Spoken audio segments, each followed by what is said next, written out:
आज इस वीडियो में हम लोग सॉल्व करने वाले हैं झारखंड बोर्ड के द्वारा जो मॉडल सेट प्रश्न पत्र जारी किया गया है। ठीक है, उसमें 30 ऑब्जेक्टिव क्वेश्चन दिया गया है। सारे ऑब्जेक्टिव क्वेश्चन को हम लोग बारी बारी से करेंगे। इसको 3 पार्ट में हम बनाने वाले हैं क्योंकि बहुत ज़्यादा लंबा हो जाता है वीडियो और थोड़ा सा अच्छा नहीं लगता है। ठीक है, तो पार्ट 1, पार्ट 2 और पार्ट 3 वीडियो इस 30 क्वेश्चन का आएगा। तो आई होप कि पूरा वीडियो जब आप देखिएगा।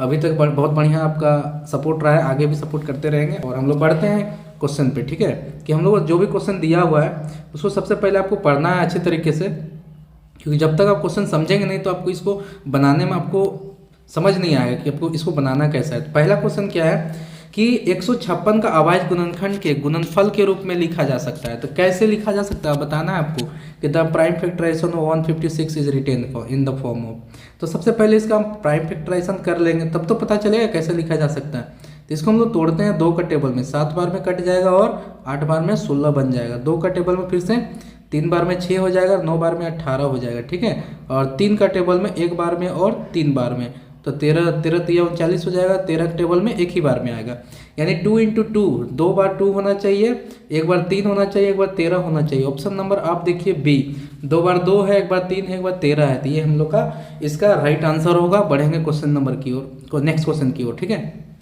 क्वेश्चन नंबर 2 की ओर।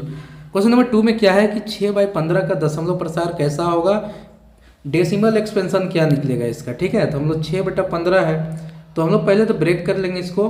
तो ब्रेक करने पे क्या मिलेगा, 2 × 3 और 3 × 5 मिलेगा। यहाँ से 3 से 3 कट गया तो 2/5 मिला। नीचे में या तो 2 है, मतलब नीचे में या तो क्या क्या होना चाहिए, 5 के फॉर्म में होना चाहिए, या तो फिर 2 के फॉर्म में होना चाहिए, या फिर हम लोग का 2 × 5 के फॉर्म में होना चाहिए। अगर ये तीनों होता है तो टर्मिनेटिंग यानी कि शांत होता है, और इसमें 5 आया इसलिए हम लोग बोलेंगे इसका दशमलव प्रसार कैसा होगा, शांत होगा, टर्मिनेटिंग निकलेगा। ठीक है, हम लोग बढ़ेंगे नेक्स्ट क्वेश्चन की ओर। किसी बहुपद px के लिए ग्राफ आकृति में दिया गया है, बहुपद के शून्यकों की संख्या निम्नलिखित में से चुनना है। तो ग्राफ दिया गया है, तो ग्राफ एक बार हम लोग अपने से भी बना लेते हैं। कैसा है, इस तरह से ग्राफ है, तो देखेंगे ये एक्स अक्ष को कितने बार कट कर रहा है, ये 4 बार कट कर रहा है। तो शून्यकों की संख्या भी क्या हो जाती है, 4 हो जाती है। बहुत भारी क्वेश्चन है नहीं, इसको एक्सप्लेन करने की जरूरत नहीं है। क्वेश्चन नंबर हम लोग पास में 4 है। 4 में देख रहे हैं कि द्विघात बहुपद है x² - 7x + 12 के शून्यकों का योग निम्न में से चुनना है। तो हम लोग सबसे पहले देखेंगे कि x² - 7x है, इसको नहीं लिखते हैं, यहीं से डायरेक्ट करते हैं। ये जो क्वेश्चन है, ठीक है, थोड़ा सा और बड़ा कर लेंगे। ये जो क्वेश्चन है हम लोग पास में, इसमें हम लोग सबसे पहले a b c का चुनाव कर लेते हैं। x² के आगे वाला वैल्यू को हम लोग a बोलते हैं, तो वहाँ 1 है, और x के आगे वाला वैल्यू को हम लोग b बोलते हैं, तो -7 है, और बिना ये x वाला नंबर को हम लोग c बोलते हैं, ये 12 है। तो a b c हम लोग मिल गया। हम लोग क्या करना है, शून्यकों का योग निकालना है, सम ऑफ पोलिनोमियल निकालना है, सम ऑफ जीरोस निकालना है पोलिनोमियल का। ठीक है, तो इसका फार्मूला अल्फा + बीटा होता है, ये फार्मूला होता है -b/a। अब b का वैल्यू -7 है, तो -7 बाहर में, और a का वैल्यू 1, तो -7 हो जाएगा बाई 1, मतलब प्लस का 7 बचेगा। ठीक है, तो हम लोग ऑप्शन नंबर बी सही आंसर होगा इस क्वेश्चन का। नेक्स्ट क्वेश्चन हम लोग आते हैं क्वेश्चन नंबर 5 पे।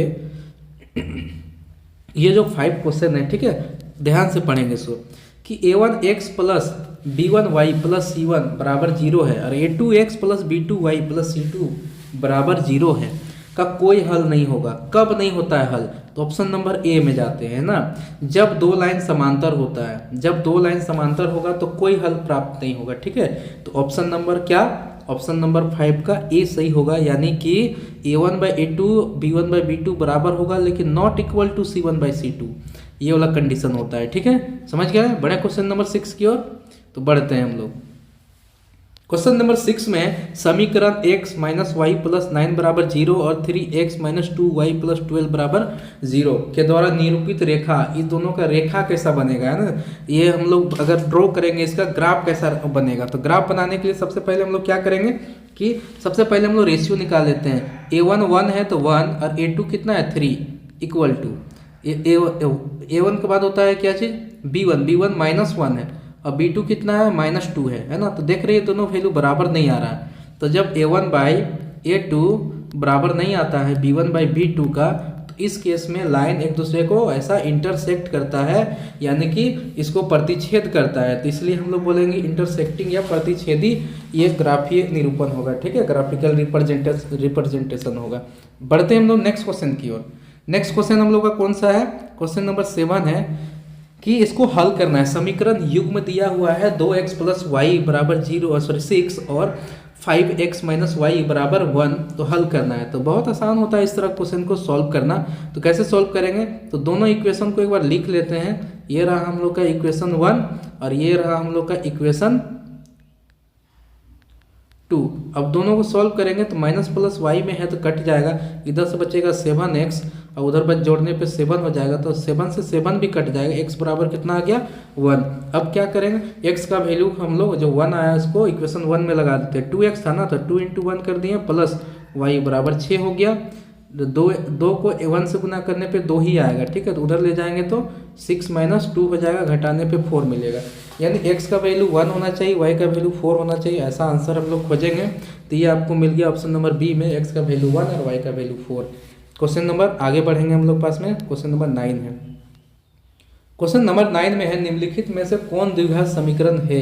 पता लगाना है कौन द्विघात समीकरण है। बहुत इजी सा तरीका आपको बताने जा रहे हैं। आपको बस ध्यान देना है कि दोनों साइड ना इक्वल टू के दोनों साइड x² नहीं बनना चाहिए। अगर बनेगा तो द्विघात समीकरण नहीं बना पाएगा। ठीक है, तो x², अगर यहाँ 2x² बनता है तो फिर उसको चेक करेंगे, लेकिन अगर दोनों साइड सिर्फ x² बन रहा है तो इसको हम लोग समझ जाएंगे कि इससे द्विघात समीकरण नहीं बनेगा। तो यहाँ देखिए x - 3 का होल स्क्वायर है, इसको तोड़ेंगे तो x² - 6x + 9 ऐसा बनेगा। ठीक है, उधर भी x² है, तो x² इधर लाने पे कैंसिल हो जाएगा, तो ये यहाँ से तो हम लोग को द्विघात समीकरण नहीं मिलने वाला है। सेम केस यहाँ भी होगा, यहाँ भी नहीं मिलेगा। यहाँ पर देखिए क्यूब है, यहाँ पर क्या है?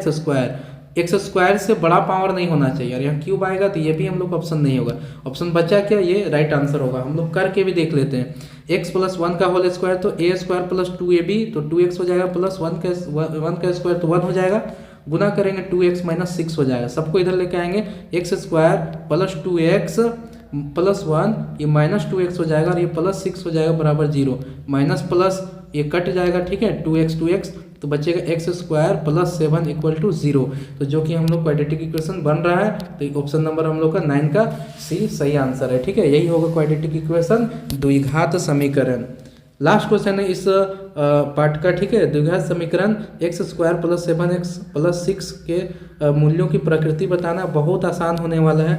मूल्यों की प्रकृति निकालने के लिए b² - 4ac निकाल लेंगे। ठीक है, तो b का वैल्यू कितना है? x के आगे वाला b होता है 7 का स्क्वायर, तो 7 का स्क्वायर 49 होता है, माइनस 4ac, तो 4 एक जगह में 1 हो रहा है, c की जगह में कितना है? 6 है।